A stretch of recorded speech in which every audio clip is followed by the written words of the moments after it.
little bit of background on me. I came out of Miami University with a degree back then. They called it systems analysis. Basically, it was computer programming, but maybe a more robust program. And I had a minor in marketing. So my career started off writing code, PL1, COBOL. Through the course of my career, my tasks moved more to the marketing side, but always for IT companies. And the last company I worked for was an IT firm in Mason that had software for the apartment industry, for the multifamily housing industry. Kept track of tenants and their maintenance requests and people that visited and trying to turn them into tenants and all that stuff. So being director of marketing, one of my responsibilities was doing the website, which meant that I was doing search engine optimization. I was also doing Google AdWords campaigns. That company grew to be about a $5 million company. And in 2007, I started thinking about, well, I'm doing SEO and doing AdWords campaigns, and back when Al Gore invented the internet, everybody was told, you build a website, internet's going to boom, you're going to get more business than you know what to do with. Well, search came along, and it wasn't enough just to have a website, you had to show up in search. So August 1st of 2007, I started the company. If I would have known, I wouldn't have gotten a first client till February of 2008. I'm not quite sure, I don't know. I didn't know what I didn't know, so I just kind of jumped out there and did it. But landed our first client in February of 2008 and have been growing ever since. And as Pat said now, where there's 4 of us, we're over in downtown Wyoming. We're trying to get out from becoming a micro company to be a small business actually. But it's fun, it's good, and this place is great, so I can't say enough good things about it. So we're here to talk about search. And as you're starting your companies, how to help, things to look for, how to try to get ranked in search. And a lot of this initially is pretty basic, but kind of run through it, level set, and then get into kind of how search is changing and things to look for. And please, like Patrick said, if you have questions, just ask. Let's make it as interactive as possible. I normally walk around a lot, but because they're videoing, I kind of have to stay in this like 4-foot circle here. I'm tethered, so I can't move too much, but happy to take any questions you have. So why is search important? Of course, created websites that used to advertise. Search came along. You have to show up in search. Google, Yahoo, Bing. You see here 19 billion searches performed daily. Google gets about 70%, in real round numbers. Google does about 70% of all search traffic. Yahoo and Bing kind of fight over 25%, depending on, Bing's doing we're a decision engine, not a search engine, things like that. Marketing, they'll kind of go up and down a little bit, but together they have roughly 25%. And then believe it or not, there's still people out there that use AOL search, that use ask.com, that things like that. So there's this little 5% fringe that is in there as well. The key, go back here, there's a 10% increase in 12 months. So as we all know, anything growing 10% is moving pretty good. All right, so obviously it's doing great. You have to rank high in search results to obtain traffic. 62% of searchers only look at the first page. That's a little bit old. I believe it's larger now, especially with people searching on tablets and phones. They're less likely to go to page 2. 90% never go past page 3 on a desktop or a laptop. So it's important. Yeah, everybody wants to be in page 1. But it is important to at least be page 3 or better. If you get ranked 50th out of 500,000 websites for whatever it is you do, that sounds cool because you're better than 499,000 other websites. Well, there's 10 results in a page. If you're 50th, you're at the bottom of page 5. Nobody's ever going to find you. Oh, and then this is old. You see, this is 4 years old. 50% of online shoppers begin with a search. Certain that's much, much higher today. Okay, so areas of search results. This is what we used to show. This is Google, old way, okay? You see you've got some ads here in this yellow and down the right-hand side. You got a map up in the corner. These are the top 3 organic results, and then here are the things that relate to the map, the entries that relate to the map. Google makes money on their ads. They don't make any money on the maps. They don't make any money on the organic results. They make money here, they make their billions and billions, 25 cents, 50 cents a click. For these, you pay when somebody clicks on your ad, you don't pay to be placed there. So to get there, it's free. You don't pay till somebody clicks on it, okay? So this is the old way. All right, everything was kind of together, it looked nice. This is the new way. They changed to this about 3 months ago. If you notice, nothing on the right-hand side. It's kind of hard to see, but see my screen comes, so they took away all the ads on the right-hand side. This only shows 2 ads. They will go as many as 4 ads on top. Then they have the maps, and then scrolling down below that, I had to take a couple screenshots to show all this, but if you scroll down, you see here are the organic results. And then farther down again, a few more organic results and a few more ads on the bottom. I believe, and I'm going to go back, if we look at this again, okay, so it used to look like this. So Google made money here, they made money here, okay? Certainly it's most expensive, you pay per click, it's most expensive to appear here. But there are people that, for lesser money, you could appear on the right-hand side, still be high on page 1. People could still see you, not as obvious as up here, but I believe, Google's in business to make money, right? So I believe what they're doing, by only having maximum of 4 ads here, none over here, they're making all these people that were happy being in positions 5, 6, and 7 to now starting to compete to be up here. And these ads roughly are ranked in the order of who's willing to pay the most when they get clicked on them. Does that make sense? So you need to show up high. Also, if you notice, the map came in here. Okay, so it's all pushing the organic results, the stuff that's free that Google makes no money on. It's pushing all those results farther down because they want people to click on what they make money on, right? I think they're trying to minimize these and get more people bidding up here and clicking up here. And this is on a laptop on my desk. Think about it if you look at it on a tablet or on a phone. You really have to scroll down to get down to the organic results. Any questions on any of that? Does that make sense? So what I'm saying is, as you move forward, you really want to look at, and it's hard when you're starting a company, I know, because you don't seem to have much money or whatever, but doing Google AdWords, paying for ads, paying for the clicks, 25 cents, 50 cents, whatever, may be an important strategy for you with your marketing efforts. So search engine optimization affects the organic results, the main results that now are below the map. Remember we showed the map? Everybody trusts those because if they use Google, they like Google, they trust the results. Everybody's willing to click on them. Some people will not click on the ads because they know they're ads. Everybody's willing to click on the organic, but it takes a while. Number one, your website has to be in existence at least a year before you can get ranked at all. So if you're starting a company, you're creating a new website, saying, hey, this is great, I'm going to go out there, I'm going to gangbusters, Google will not rank you for the first year. And the reason is there's a ton of websites that get created for school projects, for, oh, I want to learn WordPress, I want to whatever, and people just putting websites out. Well, they want to see the website's there for a year, it's being used as a marketing tool, it's being updated frequently. Then they start saying, okay, this is not somebody's class project, this is really a business here. We'll start ranking it. So SEO is really not applicable the first 12 months that you have your site up. Pay-per-click campaigns. Now I showed you the 2 at the top. They'll have up to 4 now. Yes, sir? Is that true for if you're paying for the ad? No, that's not true if you're paying for the ad. Again, that's Google wants to drive people there, right? So pay-per-click, the searchers know that they're paid ads, although they keep, I would say, minimizing the differentiation between the paid and the organic. Now it has a little yellow button on it that just says ad, but it's real small, but the rest of it looks like an organic result. 10 to 30% are willing to click on the ads, but that's increasing. It's increasing a couple things. Some of you guys are so young that I'm sure you don't remember this, but back when paid search first started, you could search on something like Cincinnati Reds baseball tickets, and you'd see a paid ad, and you'd click on it, and it would take you to a porn site. Or it would take you to, there was no relevancy sometimes between what the ad said and the site that it dropped you on.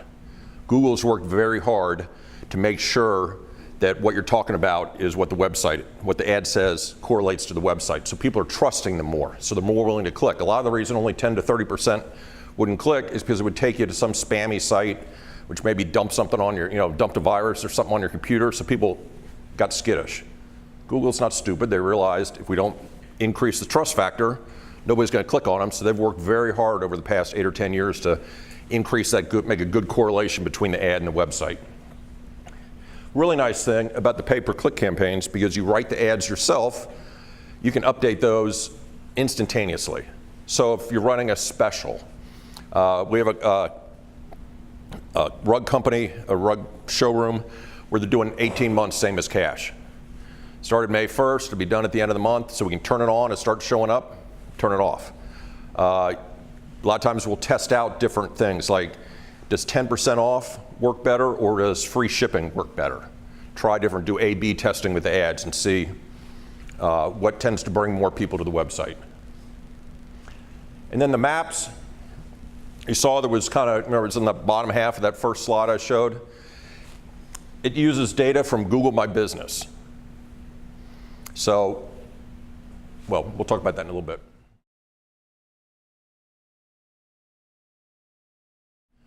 So SEO, the art and technology of creating and structuring websites, it really is doing to your website what it is that Google, and I talk about Google, primarily about Google, because like I said, they're 70%.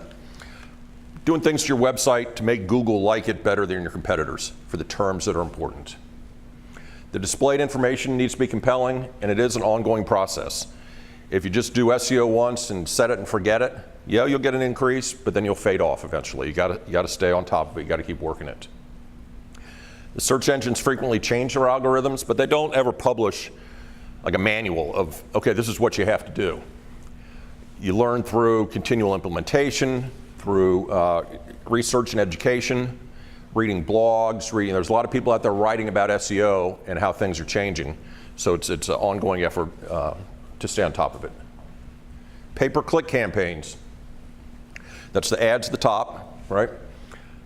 It's creation of ads and the selection of placement. And we say selection of placement, well, the advertisements are short, 25, 35, 35, meaning the first line you can only have 25 characters. Then you get 35 characters and then 35 characters.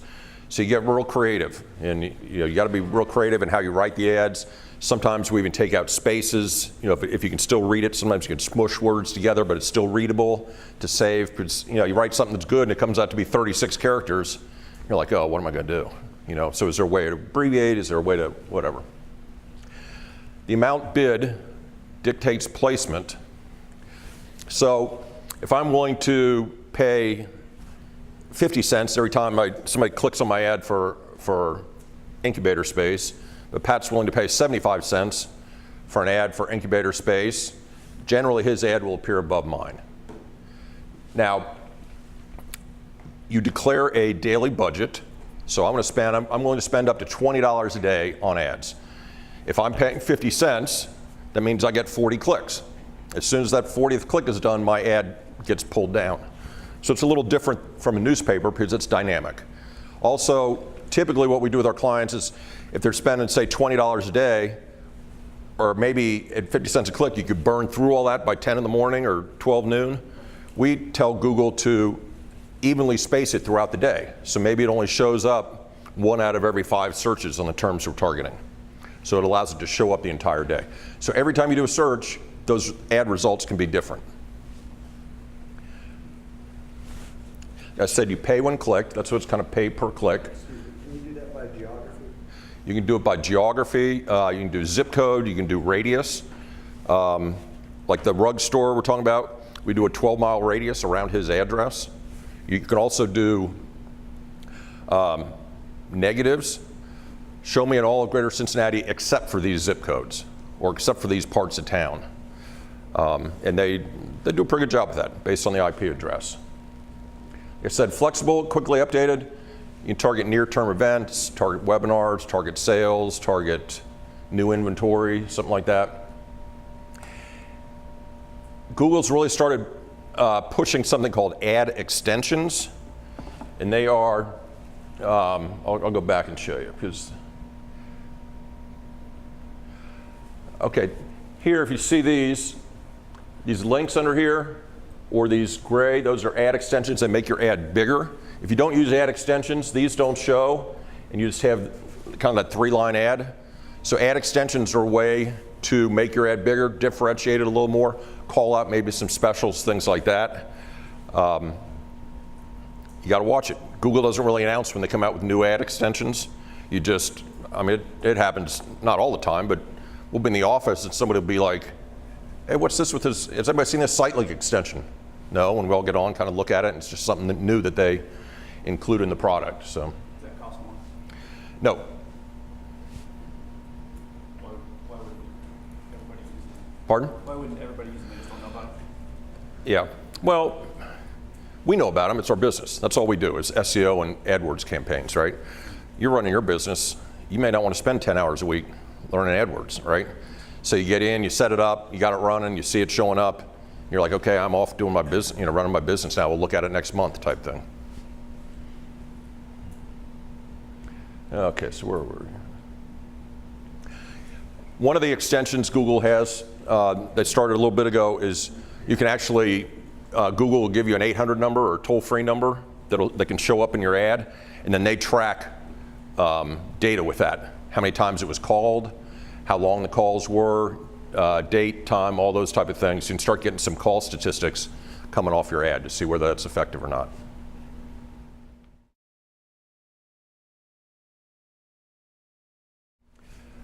All right, the maps portion, which now we saw is right in the center, a little bit larger than it had been in the past, becoming more important.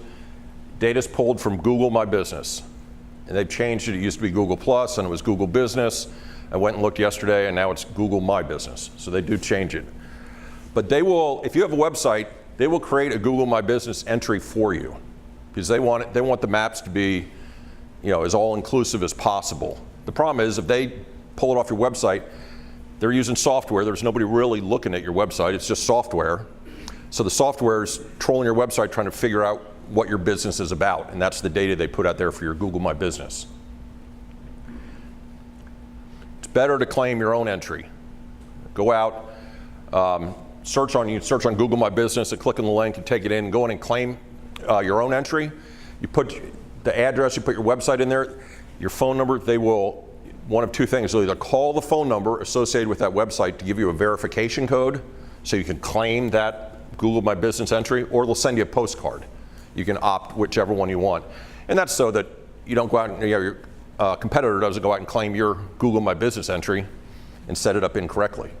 So it has to use the information that's on the website, so they trust that. That's where the phone call goes or the postcard goes. Question on that.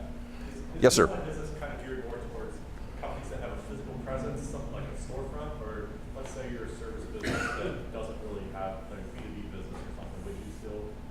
I would, just because somebody searches on SEO in Cincinnati, I certainly would like it to pop up in the maps, especially because my organic results can be farther down.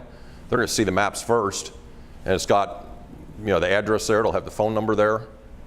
Yeah, I mean it's storefronts, but I think anybody. I mean, the more you show up in search results, the better. You have to have a physical address, right? At least you know that. Yes, the question was you at least have to have a physical address to be on the map. Well, it is a map, right? But in my opinion, for the credibility of a business, you want some type of physical address, right?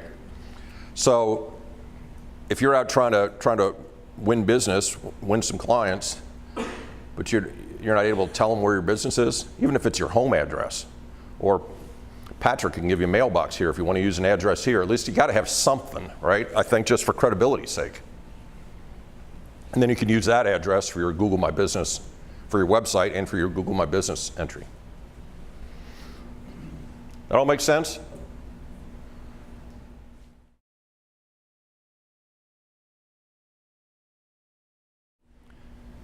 Okay, well, big thing though, have all three of those areas where you can show up. The most important thing are what keywords do you show up, for which keywords do you show up. They can be single words like tickets, phrase, baseball tickets, Cincinnati Reds tickets, sometimes called a key phrase. But that's what people would enter into the search bar trying to find your business. The way to identify great keywords, make sure they're being used. Make sure, and we find this mostly when we work with large companies where maybe the marketing department doesn't talked with the sales department, and sales is out talking to their clients and prospective customers, so they know how those people are talking about the service or the product. And maybe the marketing department never gets that information, so marketing thinks it's talked about one way, but sales is hearing that they're using different terminology. So it's important to use the terminology that your prospects are using, not what your internal nomenclature is. Don't use gut feel, use research. Apply those terms in the proper places. Use 1 to 2 keywords per page, and then you want to talk about those terms on that page of your website, but only target a keyword on one page. Not unusual for us to go out to a new client or to a prospect, and they're like, well, here's the 5 terms I'm targeting, and I just plastered it all over every page on the website because I heard that's what will get me ranked. Talk about it everywhere, use it everywhere, all over the place. The problem with that is when the search engines find your website and say, we had the baseball tickets keyword example. If you use baseball tickets on every page of your website, the search engines come to your website, they don't know which page to rank. They're like, the whole darn thing talks about baseball tickets. I don't know what's the most important page here talking about baseball tickets, so we'll make them all average. So they don't rank any of them high. So only target a specific keyword on one page of your website. Don't overuse the keywords. You don't say, we've got more baseball tickets than any baseball ticket seller, blah, blah, blah, right? 4 to 6% keyword density works the best. So if you have 200 words on the page, you have about 3 or 4 paragraphs, 200 words, 4 to 6%, use that keyword or key phrase, would that be 8 to 12 times. Keep the list small and relevant. For SEO, if you try to just go after the most important, pick 5 or 8 or 10 of the most important terms that people are using trying to find you and target those. The way to do keyword research is Google has what they call a keyword planner. And they capture, as you can imagine, Google knows everything about all of us. They capture every single term that's typed into Google search. So every time you do a search, they take that term, they put it in a database. Google Keyword Planner can interrogate against that database to see for this term, for baseball tickets, tell me in Cincinnati how many people use that term every month when they do a search. And that's how we do keyword research. We'll look at the target market, the geographic target market of our customers, and we'll take the terms that we think are relevant, and we'll put them in the Keyword Planner, and Keyword Planner will come back and say, baseball tickets is used on average 50 times a month in Cincinnati. Doesn't give you just that one term, it'll give you 50 to 100 other terms that they say are closely related to baseball tickets. Maybe it'd be ticket broker, maybe it'd be something else, right?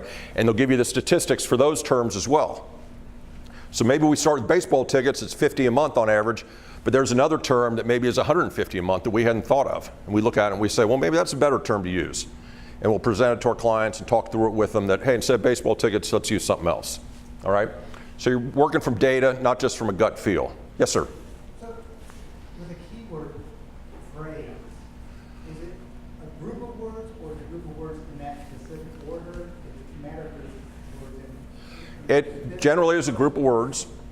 The closer you have an exact match, the better you'll rank. So if you're working on baseball tickets and they're searching on baseball tickets, you'll rank better than if you use baseball tickets and they're searching on tickets for baseball. You'll still show up, but if somebody else is targeting tickets for baseball, they'll be ahead of you. All right? So Google they have a pretty good algorithm trying to figure out how to match them, but the more exact of a match you can have, the better.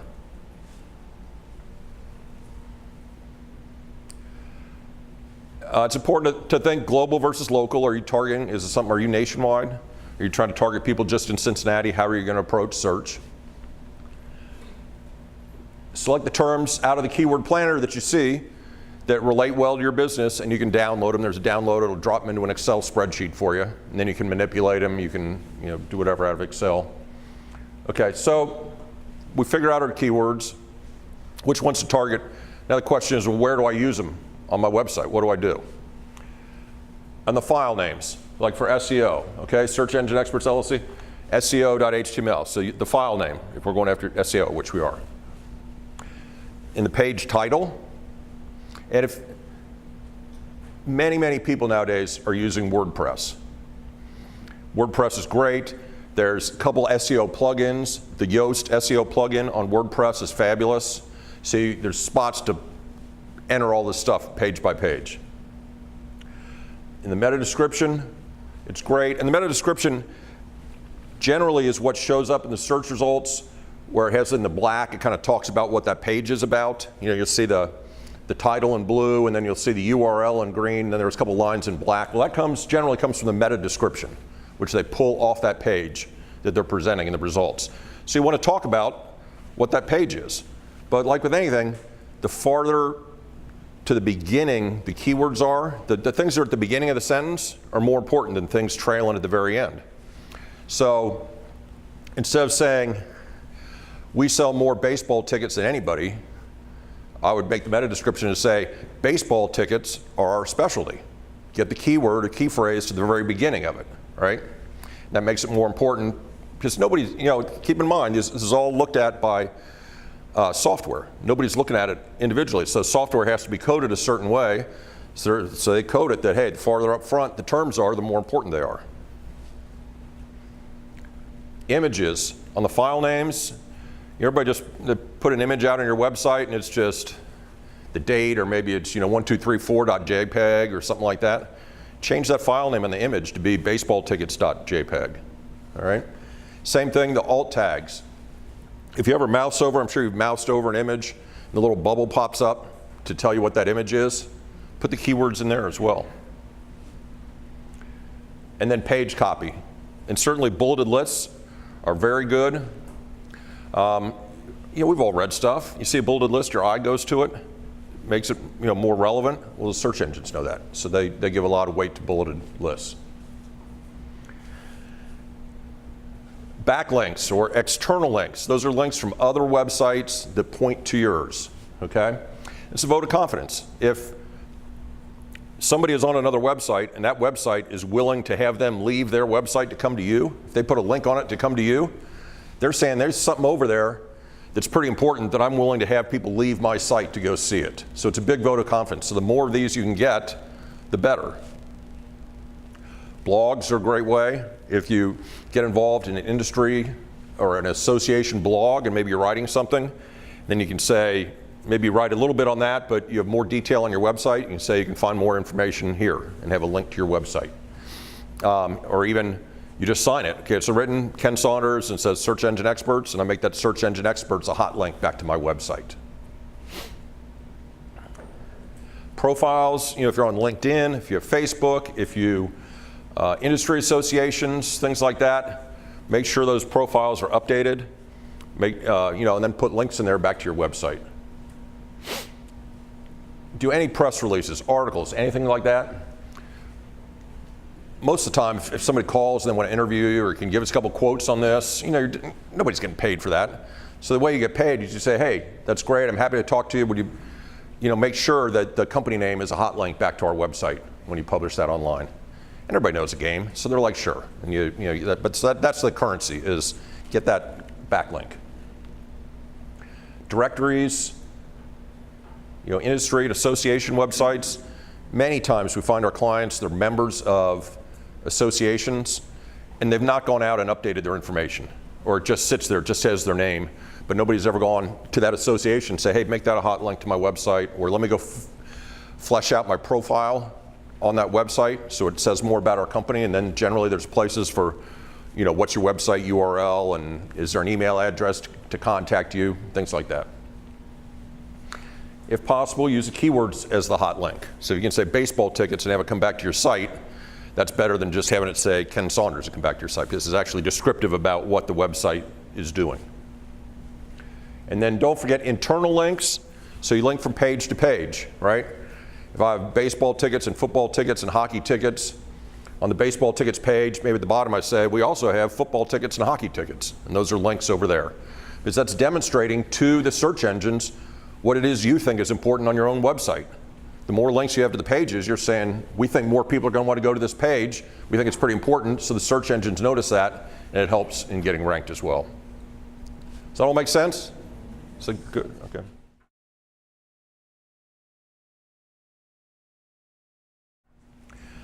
All right, so where does your site rank?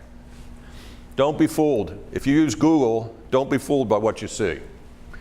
There's a thing called Google Personalization, where they customize the search results to you.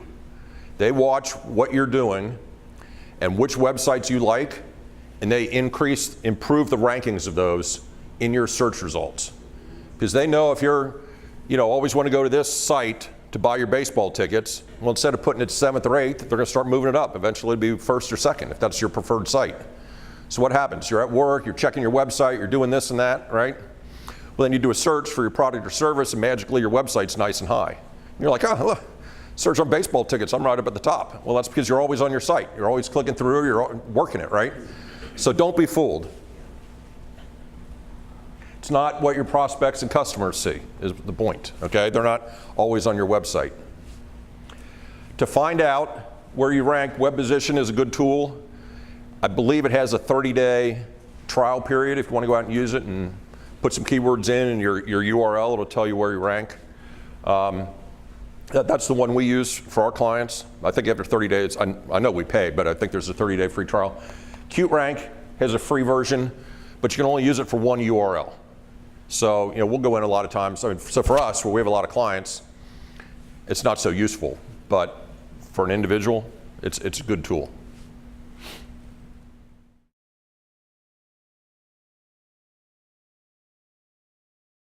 Okay, so the question is, on websites where you can pay to have backlinks, have paid directories where you can pay to have it point back to your website, he had heard that Google no longer is not looking at those so favorable, and that is true. They understand that because essentially, people are trying to game the system, right? Let me go buy a whole bunch of backlinks and help my rankings. So Google understands that now, and they're not penalizing you for doing it. You're just not getting rewarded for doing it. So essentially, there's no value, so people are going to stop doing it.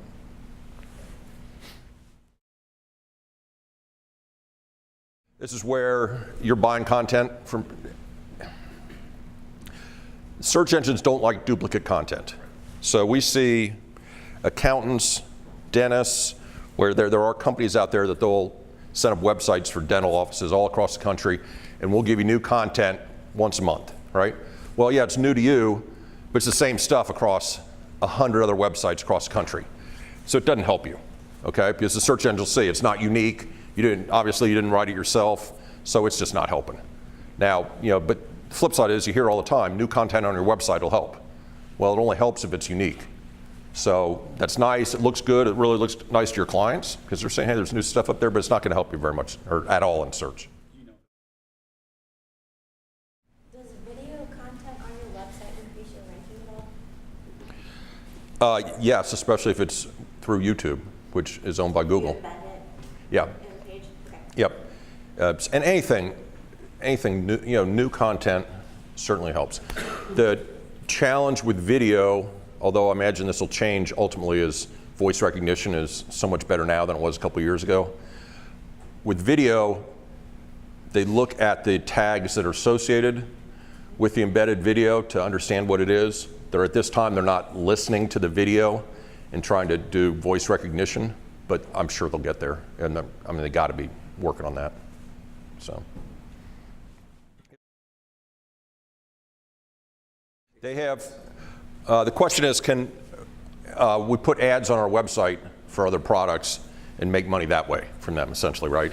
For type of drinks or whatever. We're talking about Google AdWords, where the ads appear at the top of search results. The sister product to that is called AdSense, okay?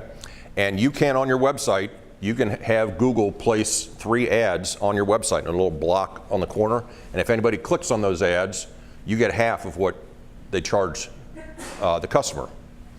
The guy that's doing fabulous with this, do you guys know Ask the Builder? Is it Tim Carter that's in the Inquirer, syndicates in the Inquirer? Ask the Builder. He is one of the top money makers from Google, because not only is he syndicated, but what he does, he's really smart. When he writes an article, before he sends it out to all the newspapers, and I think he's in 200 or 300 newspapers across the country, he posts it on his website first so that he has the copyright to it. He wrote it's his. Then he sends it to the newspapers, so they're using his content, right? But he's been so successful that when people search on how do I build a deck, or how do I do whatever, okay, his website shows up. So people come to his website, how do I build a deck?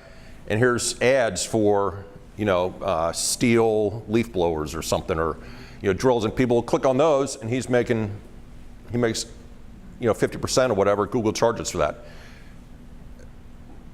He makes enough money, Google invites him specifically out to some of their conferences, and Sergey Brin and Larry Page have asked to meet him.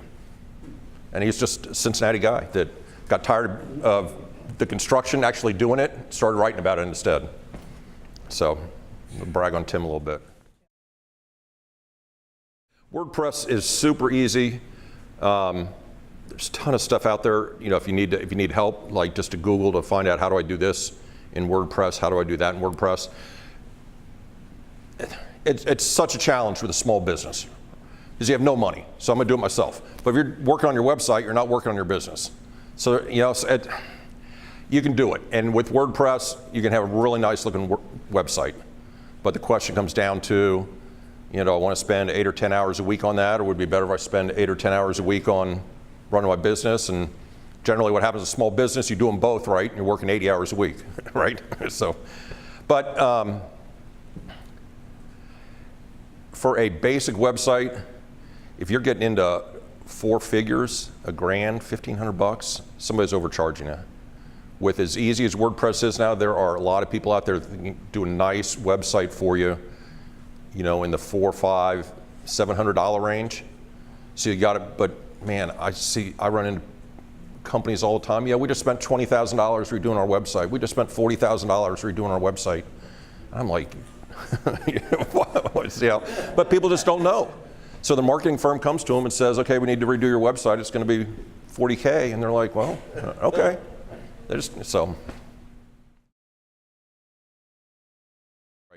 So the question was, how do we gauge success with our keywords? And years ago, a couple years ago, when you looked at Google Analytics, and Google Analytics, if you don't know, is free software from Google that you can put on your website that captures all the activity on your website. So you can see how many people came to your site, what pages they went to, how long they stayed, a whole bunch of stuff. Well, Google Analytics used to show you the keywords that somebody used when they did a search and came to your website through the organic results. Well, they've been smacked down so much over privacy concerns that essentially they're saying now, we're not going to show any of the keywords. Even though it really didn't tie to a specific person, they just, for the most part, they've stopped telling you what keywords people used when they found you organically. So that did hurt us, okay? That's one thing we would report on. But what we do is, we do 2 different things. We use web position to show where the website ranks for the terms. We'll take a snapshot before we make any changes, and generally they don't show up at all, or very poorly. And then month over month, we run a web position report to show our clients, okay, for these keywords, we did search engine optimization, your rankings are improving, so you're getting higher, okay? That's nice. The other piece that we do then is we do a report card with the Google Analytics numbers in it to show every month how many people came to your site, how many came through search, how many came through referred traffic, direct traffic, through social, how long they stayed, what the bounce rate was. And the reason we started doing that, I mean, it's just a learning from having the company, is that I could look at the analytics and I could see their numbers were improving. Getting more people through search traffic, we were doing our job. Analytics is on the site. I'm assuming the client, you know, early in the life of the company, I was assuming our clients were looking at that and could see that. Well, what would happen is they would get to the end of their contract, and they'd be like, well, what do you know? Is that SEO stuff working or not? And I lost a couple clients, but they're like, well, it just doesn't feel like it's working for us. Well, so then I started, let's put some numbers around it. So we go out every quarter now with all these numbers and show them, okay? You used to get 75 people a month to your website through search, and now you're getting 525 per month. The question is, how do we charge for search engine optimization? And we are, that's a great question. I believe that we are unique. I still haven't found anybody else in Cincinnati that does this. I believe we're unique in Cincinnati in that we do a pay-for-performance model for search engine optimization. You know, we talked about nobody goes past page 3 when they do a search. So after SEO on your website, if we can't get your website at least on page 3, we don't charge you. There's no value. If I get you, like I talked about, 50th out of 500,000 websites for a certain term, that sounds great because you're better than 499,000 other websites. Nobody's going to page 5 to find you. So we don't charge you. What's the length of time that you consider for that? Well, we run a snapshot the first day of every month. We run a web position report to see the first day of every month where you rank. And then that's what we use to determine whether, what page we're on. If we get you to page 3, there's a little bit of value, not a ton, a little bit, so we charge a little bit. Page 2, there's more value, so the price goes up. If we get you all the way to page 1, and in position 1 of Google, that's the premium, that's where everybody wants to be, so that's premium priced. But what it does is it puts us on the same side of the table as our clients, right? If we, so we're working together. They want to be ranked as high as possible to drive more business for them, and we want to get them ranked as high as possible to drive more business for us. So.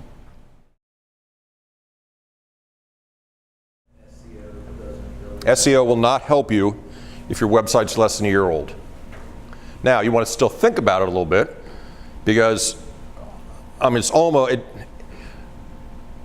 the search engines have bots, which is just software that trolls the internet. When it finds your website, it'll come back every set amount of time, okay? Generally, it'll come back every 2 or 3 weeks, initially, okay? If it sees no changes to your website, if it comes to your site 2 or 3 or 4 times and there's no changes, it's not going to come back 2 or 3 weeks. It's going to come back 3 or 4 weeks, and then 4 or 5 weeks, okay? Nothing's going on there. I'm not going to spend my time going to see if there's anything new. So what happens is Google actually takes a snapshot of your website. So when they come back, they compare to see, is anything changed, right? Now, if you're changing it a lot, they come back every 2 or 3 weeks, and every time they come back, there's something new, they're going to start coming back every week or 2. And then maybe every week, and then maybe every couple days, right? Talked about Tim Carter. They're visiting his site a couple times a day because he's always posting new content. And they want to show that new content. They want to get it ranked. Is that? But in the first year, it's not going to speed that up. No, but it'll speed it up. I guess where I was going with that, it'll speed it up from when you hit 1 year and if it takes them 2 weeks to get to you, if you hit the 54-week mark and you've been doing stuff to it where they see it's changing and you're working it, you'll get ranked closer to that 1 year anniversary, right? If you wait for 52 weeks and then start working your website, it'll take you maybe 6 months from that point. So you don't get ranked in that first year, but it can get you ranked faster after the year is up. What was the plugin you mentioned for file names? For WordPress, for SEO, Yeah. Yoast, Y-O-A-S-T.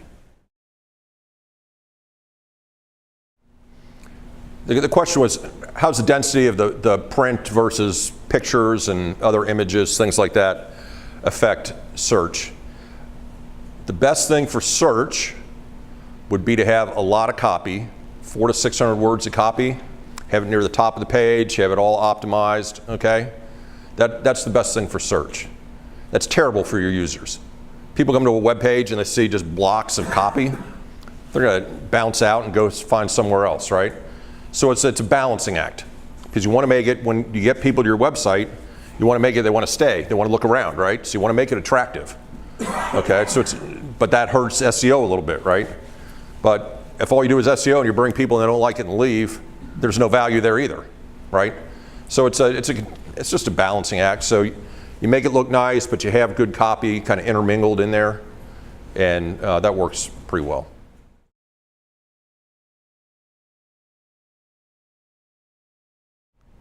Okay, so the question is, in the first year, could Facebook be a potential way to drive traffic to your website? Well, Facebook's always a way to drive traffic, which is great. It could help. All right, if people they do a search, they see the Facebook, they go to that, and then that links back. It's a little kind of extra steps.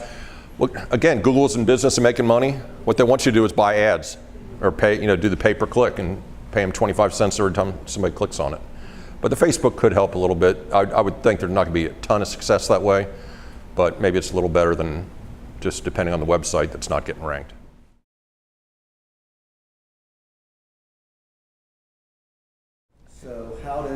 SEO work different on an e-commerce search versus on a content website search?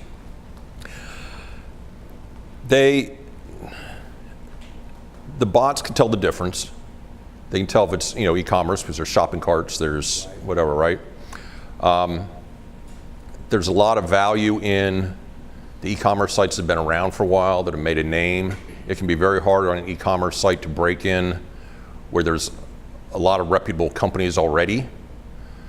I think if you looked under the covers on the e-commerce sites, the ones that are ranking, they're probably doing a really good job of like the meta tags and all the behind the scenes coding, using keywords there. But also if, I don't know, batteries pops in my mind. You have an e-commerce site selling batteries. If you've got a page where it's got 75 different types of batteries on there, that's demonstrating to the search engines that that's a pretty strong page to be ranked for batteries, right? Maybe not each individual page, but that whole page where it's talking, in essence, maybe there's not a lot of copy there, but there's a lot of content around batteries. So.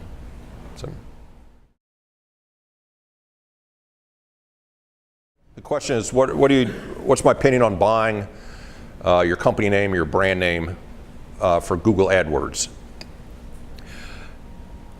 If somebody searches on your company name,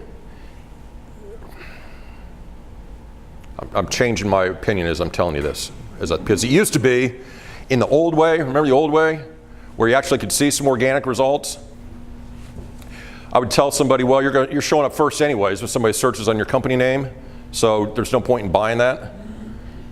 But as the search results have changed and you're off the page, depending on the price for your brand name, I would think it'd probably be worth doing. Generally, brand names are fairly inexpensive, just because there's only one of them, right? But a lot of our clients, when we do an AdWords campaign for them, we'll target their competitor brand names. So,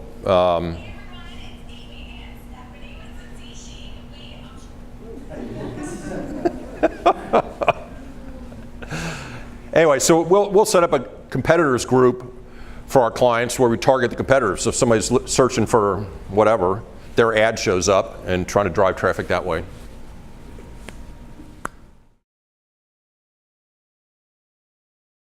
It's important the question was, okay, you do SEO, you get ranked well, how do you stay there? Is it important to keep doing things? And the short answer is yes. You want to keep using your website as a marketing tool. So keep updating it, keep adding pages, maybe rewrite some pages. It's important to stay on top of how search is changing so that you can update your website that way. A good example was a couple years ago, Google started looking at page load time, using that as one of the determining factors in how well you ranked. The reason is they want to show the most relevant websites at the top for the term you're searching.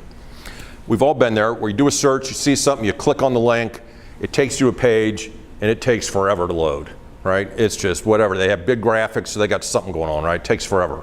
So what do? You hit the back button, right? You're out. So Google says, well, that page is less relevant to the searchers because nobody's staying. So they started dropping those pages in the rankings. So we looked at our client base and their websites and worked with them to improve the page load time so that if they get ranked, somebody sees them and clicks, the page will appear right away. So those are the type of things that it's important to stay on top of so that you're not doing a set it and forget it. You're continually understanding what they're looking for and make sure your website reflects that. No, the question was in AdWords, do we recommend having an internal page that's very specific to the ads and the keywords? And yes, we do recommend that because the closer they're related, the better you'll rank, the less you'll have to pay per click. And also, just from a usability perspective, if it dumps, the AdWords takes to the home page and then they're expected to click or read and figure out where to go to find the product they were looking for, there's a good chance they're going to bounce out. Just take them straight to that page with the product.